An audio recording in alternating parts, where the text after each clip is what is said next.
Hey guys, welcome back. This is the iPhone SE 2020, that is the iPhone SE 2, and today we are going to perform the full durability test of this phone just to see how good this phone is. Technically, this is the cheapest iPhone, so does cheap means there will be compromise in terms of construction or material used or not.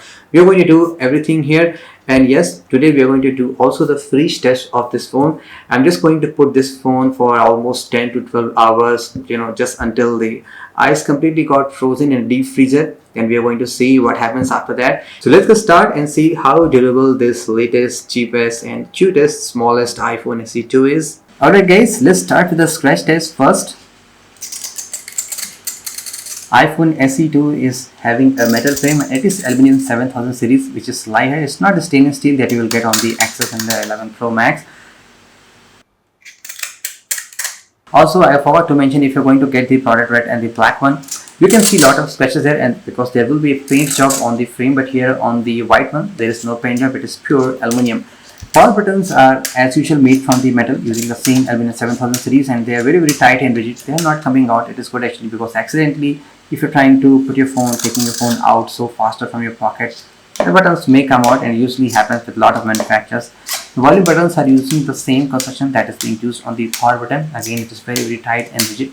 Not going to come out. It is very good for at least, I guess, 5 years plus off, until you are going to get the software support on your phone. Okay.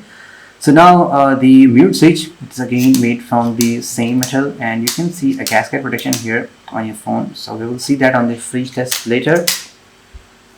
The SIM tray is very tiny. There is single SIM card. Also, there is a gasket protection because this phone is IP67. We will verify this with a 12-hour freeze test just in a few seconds soon, using the same kind of construction aluminum 7000 being used on the power button and the frame.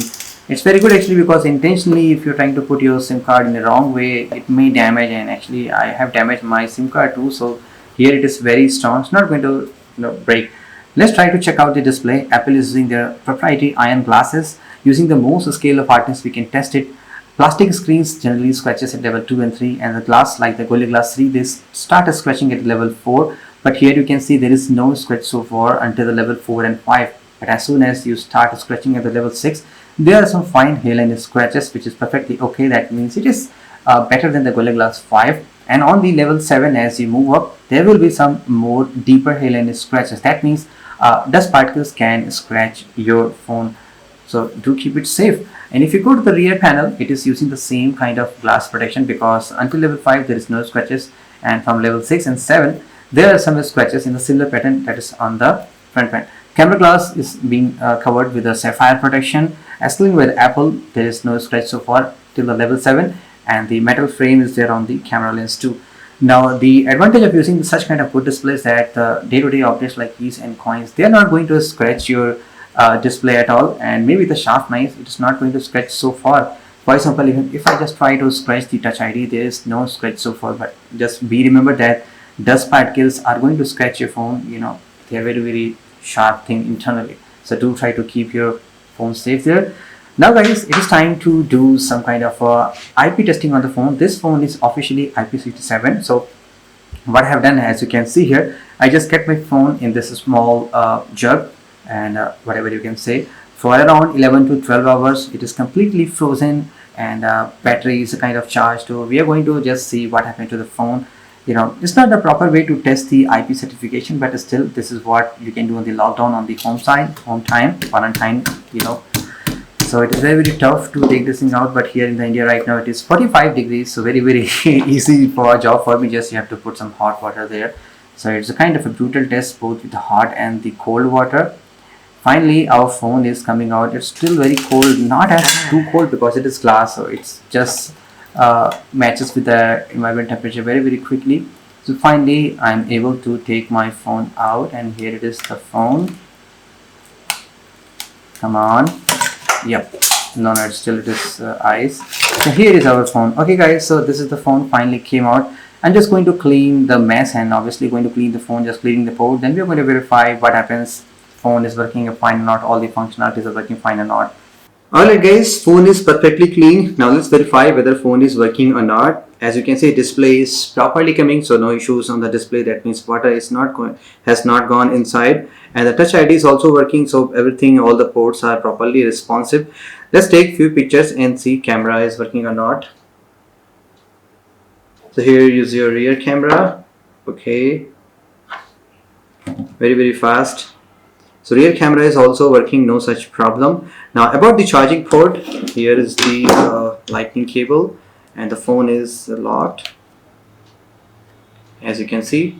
And I'm seeing getting the charging symbol, that means phone is also charging properly. So your headphone should also work. All right. Now let's see about the speakers.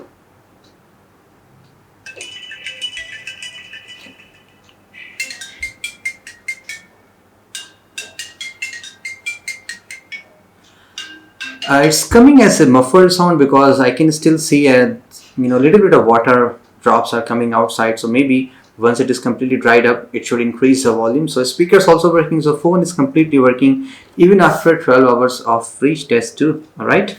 Time to perform the distortion test on the phone. This is the test that companies are doing on their manufacturing units.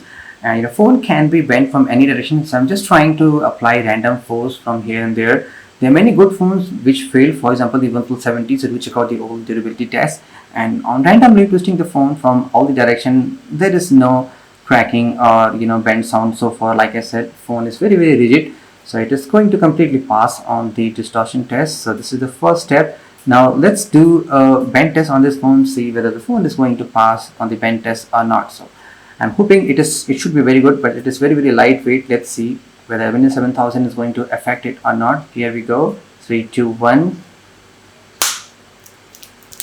There is a weird sound, and obviously the glass has been cracked. So really guys, I was not expecting this to be happen. Whatever is the reason, the back glass has been cracked. Okay, so let's try to bend it again, and I'm not really sure like why did it happen. The phone is perfectly okay because it passed on the distortion test. And let's try to again bend it from the back side, see whether anything happens or not. 3, 2, 1. But it is very tough because the more I'm trying to press it, the glass is the crack is actually, the spiral webs are increasing and the glass particles are coming out. It's really risky. So it is a kind of sort of fail on the bend test, but I don't know if you're using good hard place, nothing is going to happen, and the display is still intact. And yes, I'm not going to show you drop test here in this video because that thing is already been performed. If you want to see the test in the live in action from different angles like the waist height till the head height, do check my other channel. The link will be there in the description. It is in Hindi, but I guess you can understand the visuals. Okay, so once again, thank you so much for watching this video. This is Saurabh. Catch you very soon. Have a great day.